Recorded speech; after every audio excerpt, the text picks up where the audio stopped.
number 1 will feature Derek Boyer on the right from Fiji. On the left, Magnus Samuelsson from Sweden. The point is, they try to roll the car 2 revolutions and then run through the finish line. This is where the men show their athleticism. They've got to be quick up to the car, take a quick grasp on the handles, and push the car over just as quickly as possible and staying with it all the way through the course. They have no future as valet parking attendants, but they do in the wrecking yard. And Samuelsson at about 16. Boyer has to stay with it just a little longer. He will stop the clock at 21:10. So does Magnus Samuelsson, who gets things rolling. 16 seconds will be a very tough time to beat. Our next round features Iceland's Torfi Olafsson on the left, Raymond Manis from Latvia on the right. What makes this event so difficult is these cars are sitting right out on the desert, and that surface is not so easy to keep a good foothold. The guys have to run into that car as hard as they can, but be kind of careful that they don't hurt themselves. Torfi Olafsson gets the car moving, stops the clock at 17:90. Raymond Manis will stop it at 23:30. Torfi shows great camaraderie, congratulating Raymond at the end of the race. Next up, it is the hometown favorite, Mark Philippi, who will be on the left course.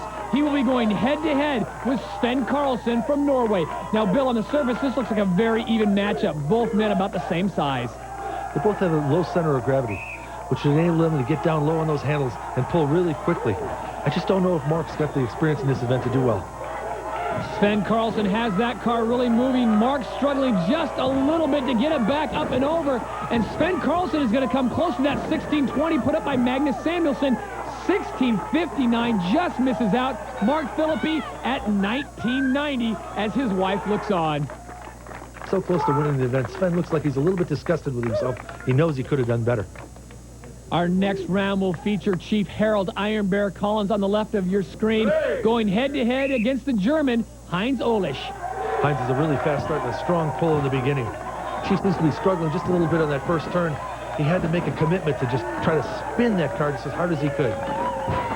Harold Collins pushing the red car. Heinz Olisch on the blue. He is just about to finish. Comes across the line a very good time of 16:76. Chief Iron Bear Collins trips the clock at 22:95.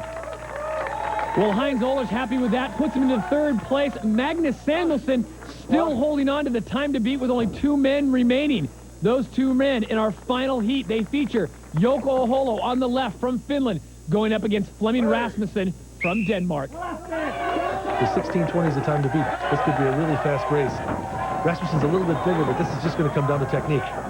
Flemming Rasmussen absolutely bullying the blue car. Jouko Aholo able to stay right with him, and Rasmussen has got a lot of momentum going, but the car comes back on him, and it's Jouko Aholo who trips the clock at 18:06. Rasmussen will have to settle for 19:55, Bill. Well, those are going to cost him some really big points. Hopefully this doesn't come back to haunt him later in the event. Samuelsson winning, followed by Sven Karlsson, Olisch, Olafsson, and Ahola. After